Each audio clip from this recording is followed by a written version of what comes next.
Hi friends, அஸ்ஸலாமு அலைக்கும். இப்போ பார்த்தீங்கன்னா நம்ம குட்டீஸ் கொஞ்சம் பால் குடிச்சிட்டாரு. அதுக்கப்புறம் விளையாட ஆரம்பிக்கவும் நம்மளுக்கு ஒரு ஆசை வந்துருச்சு, மறுபடியும் இன்னொரு ரவுண்டு சுற்றி பார்த்துடலான்னு.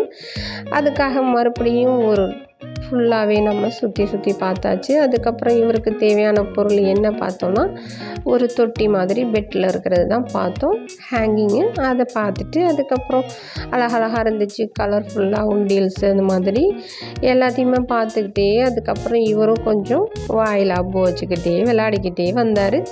எல்லாத்தையும் அவரும் கவர் பண்ணிக்கிட்டே வந்தார். இவருக்கு பிடிச்சமான இடத்துல அவர் நிற்க சொல்கிறாரு.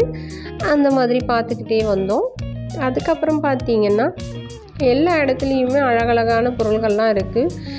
அதுக்கப்புறம் பார்த்திங்கன்னா ஃப்ளவர்ஸ் இருக்குது, ஆர்டிஃபிஷியல் ஃப்ளவர்ஸ் இருக்குது, ஹேங்கிங் இருக்குது. எல்லாத்தையுமே பார்க்கவே அழகாக இருந்துச்சு. அதுக்கப்புறம் ஃபைனலாக இதை செக் பண்ணி பார்த்துடலாம் இந்த டாய்ஸ்ன்னு சொல்லிவிட்டு அதையும் நாங்கள் செக் பண்ணி பார்த்துட்டோம். என்ன கலர் எடுக்கிறதுன்னு யோசித்து பார்த்தாச்சு. அதுக்கப்புறம் கீழவே நின்றுக்கிட்டு இருந்தால் சரியாக வராது, ஃபஸ்ட்டு ஃப்ளோரையும் நம்ம ஒரு டைம் பார்த்துடலான்னு சொல்லி மேலே போனோம். அதுக்கப்புறம் பார்த்திங்கன்னா மினி பர்ஸ்லேருந்து பெரிய ஹேங்கிங் பேக் வரைக்குமே அழகழகாக இருந்துச்சு.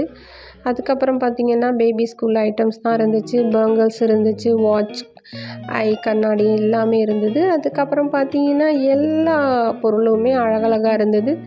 ஃபைனலாக நம்மளுக்கு பிடிச்ச மாதிரி பொருள்களை எடுத்துருப்போம் அப்படிங்கிறதுனால ஃபைனலாக நம்ம ஒரு ஸ்விம்மிங் பூலும் எடுத்தாச்சு. அதையும் நம்ம காற்று ஊதி செக் பண்ணி பார்த்துடலாம், டேமேஜ் இல்லாமல் வாங்கிட்டு போகணுங்கிறதுனால அங்கேயே நாங்கள் ஏர் பண்ண சொல்லிட்டோம்.